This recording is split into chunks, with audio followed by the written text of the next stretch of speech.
Hi, everyone, and welcome. We are excited to have you with us today. I'm delighted to introduce our speakers. First, Liz Lathan, co founder and chief community officer at Club Ichi. She's a true expert in building event communities worldwide. And joining her is Elena, head of sales at Palabra, who supports event organizers around the world in delivering seamless multilingual experiences.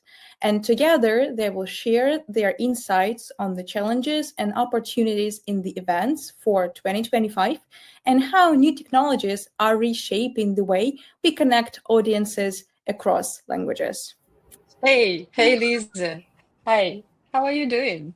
So wonderful. It's so great to be here. Thanks for having me on. Yeah, thank you for coming. I really appreciate that you're here. And I really love to start this conversation with some questions because I'm really impressed with your experience and you had so many events. And I would love to know the event industry is moving faster than ever now. And from your perspective, what are the biggest changes for organizers in Europe, in the US right now?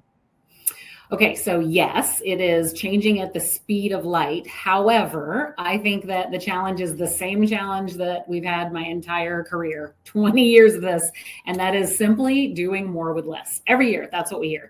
Do more with less, do more with less. So I think that especially right now, we're seeing budgets are tightened, but expectations are higher than ever because there's such opportunity with technology for personalization, even sustainability and tracking and measuring ROI. I think the US, we're definitely balancing cost pressures and the immersive environment. But in Europe, there's more, I think, emphasis on inclusivity and accessibility, which adds even more complexity, I think, to a lot of these organizations and areas that maybe don't have the infrastructure for that.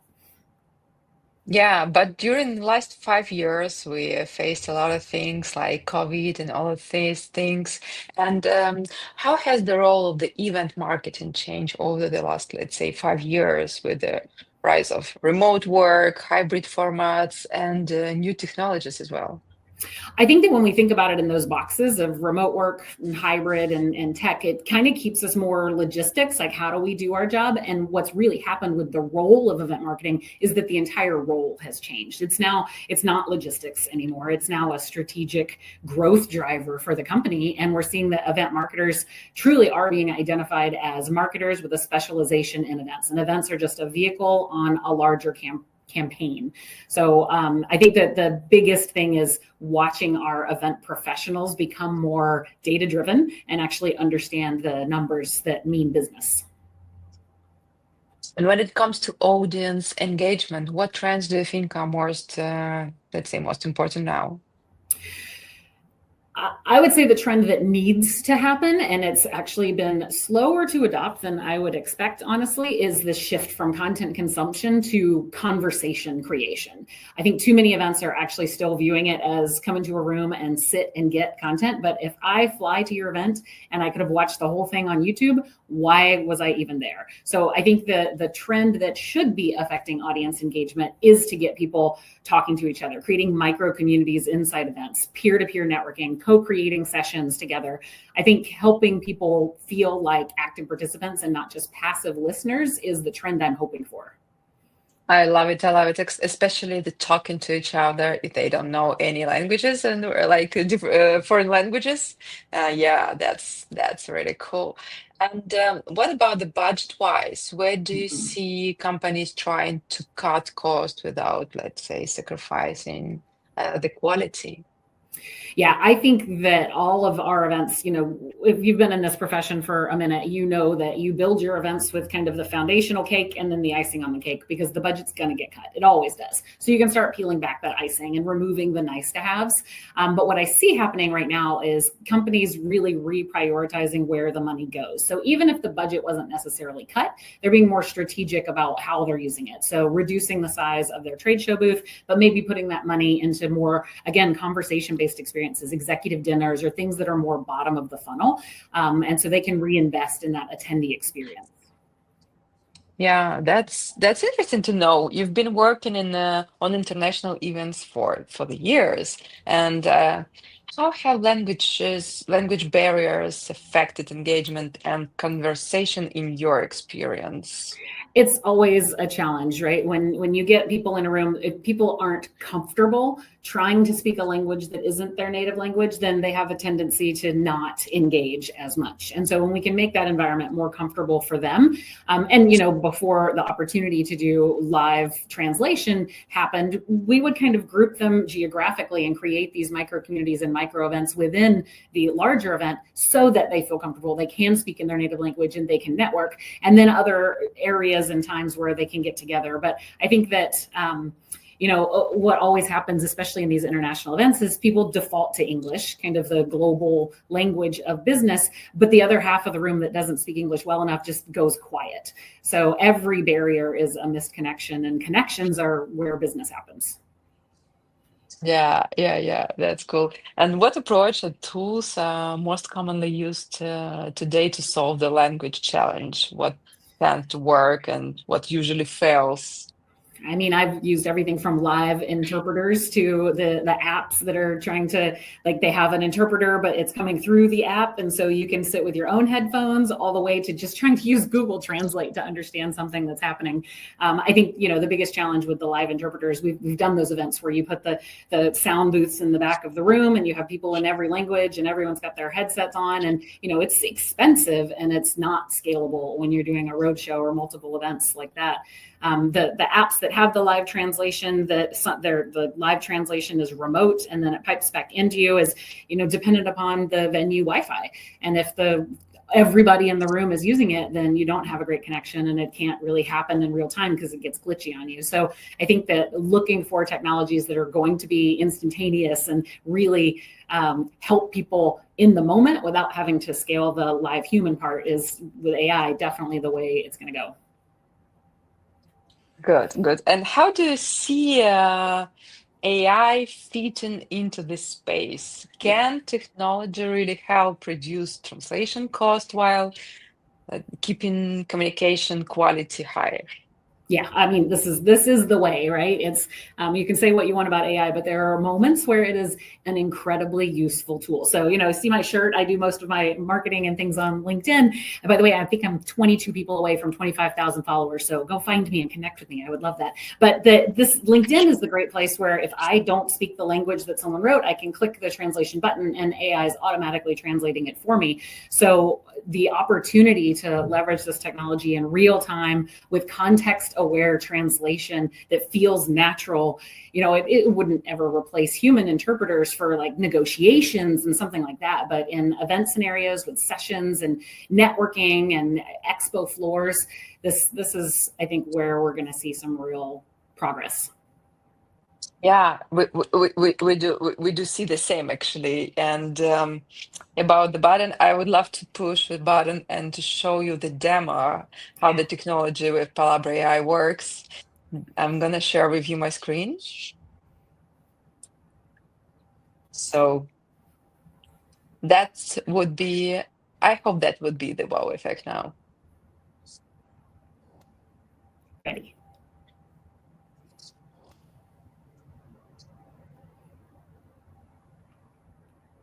I start speaking in English and you should hear me in French.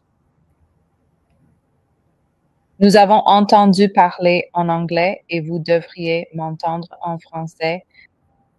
So the competitive advantage Donc, en réalité, is that I can speak without any pauses. I can host my webinar or conference l'avantage like concurrentiel de la this, and the technologie est ce que technology je peux will parler sans split aucune the pause. phrases Je peux to the animer mes short webinaires one, ou and conférences that's comme gonna ceci. predict what Et I la will say technologie in the divisera les future. phrases And en de this is courtes very, very unique one. unités et elle And anticipera ce que as je you can dirai dans see, le I can futur. speak Et my c'est own vraiment quelque chose voice d'unique. with Et comme vous pouvez le different languages in constater, the je world. peux That parler was avec my ma dream. propre voix, So what do you think about avec this différentes technology? langues du monde. C'était mon rêve. Alors, que pensez-vous de cette technologie?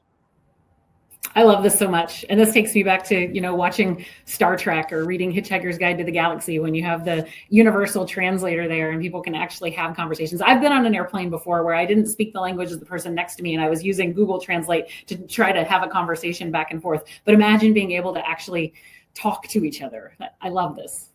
Yeah, that's always drive me crazy because I always felt like I want to learn French, I want to learn Spanish, Italian, and different languages in the world. I would love to talk with different people from all the world with my traveling, with my work, and now it's everything is possible.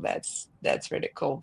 And I would love to show you how we do that, how we use the Palabra in the events, because now we can cover all the events, all the demand from different customers. So we work in offline events, in online hybrid, and different. So for the offline events, we usually use our special tool. We call it the broadcaster, and we can provide with the audience with the QR code so they can scan it and they can see the captions on their phones, or they can listen to the speech-to-speech real-time translation with their own headsets. So this is amazing. That was an event in June in Belgium. We did with a company Eventronics. They had a governance summit in June. So that was really good. Love it. Yeah. You see, if you want to keep the silence, you can use the headphones. You can put your captions on the main screen as well. So they can choose the different languages. If, for example, if you have a multilingual audience in the room, you can set up the few languages, output languages. Yeah, I love it too. and Also for, accessibility, not just languages, but hearing impaired as well. So being able to see the transcript along with it, I think is incredible. Yeah, very cool. And also we can use Palabra in online meetings, online events. For example, this year we did very good events in Metaverse. That was really cool because that was agriculture conference and we translated from English to Portuguese and to Spanish as well. Let's see how it was like. El grado de la enfermedad hasta de morir, ¿no? Y por el otro lado, obviamente, towards peripheral tissues. está pensando en una respuesta más Like relacionada the con muscle, correr let's que con say, crecer, that is thinking of a tampoco es response more related to utilizada running para, than to por growing. ejemplo, la producción. So yeah, that was like this, and now you can see that you can use our tools and our products in all the events you host. So if you I have a question after that to you. If you could integrate a tool like this into your project tomorrow, where would you use it first? Well, I mean, first is obviously session translations, but where I would want to go is networking. It's the heartbeat of your event, but it's where language gaps make people the most uncomfortable. And being able to break that barrier down and make it less painful for them. I think, imagine attendees being able to walk up to anyone in the room and have this magic moment conversation. This is, those moments where they say, this event changed my career from the connections I made. I think that's the most impactful. Yeah, for sure. Thank you. And we have a lot of event organizers here right now on the webinar with us online. And I would ask you, what are your top piece of advice for them who want to stay ahead of the curve in 2025? I think there are so many technology trends everywhere, like squirrels all over the place. So don't chase the trends for the sake of it. Really focus in on removing barriers to human connection. I think, whether that's leveraging AI for this purpose or design or the format of your event, it's your job to make it easier for people to meet at your event. They want to meet, learn, and belong. And I think if you build for that, that's where you get real return on investment. Yeah, thank you so much. That's guys, I think that's the good advice from Liz, and and Palabra do think the same. That's why we always say that we do not translate the words; we translate the meanings. So Thank you so much, Liz, for being with us today. And yeah, as I can see, we have a few questions here in the chat from the audience. Well, let me check it out. Well, yeah, Liz, this is for the question, I guess, for you. Liz, from your perspective, is multilingual access still seen as a nice to have in 2025, or is it becoming a standard expectations from audiences? Multilingual access. I think that, right now it's a nice to have, but as the technology becomes a little bit more democratized and accessible and budget friendly as it is now, and especially with Palabra and being able to truly scale this, I think that it's going to be standard expectation. There's no reason to not have it. Yeah, agree. And one more question, but I can answer it by myself. How long did it actually take you to set up Palabra before the event? And then this is correctly, we are talking about the technical setup. So let's say usually when they do the events, we have only 1 hour of the, maybe half of hour with of the conversation, the call with AV companies. We just give them all the advice, and actually, yeah, not so long, maybe 1 hour or less. So can I ask some questions about that? Sure. Okay, so the process, is it an app that the attendees download, or does it get embedded into an event app that already exists?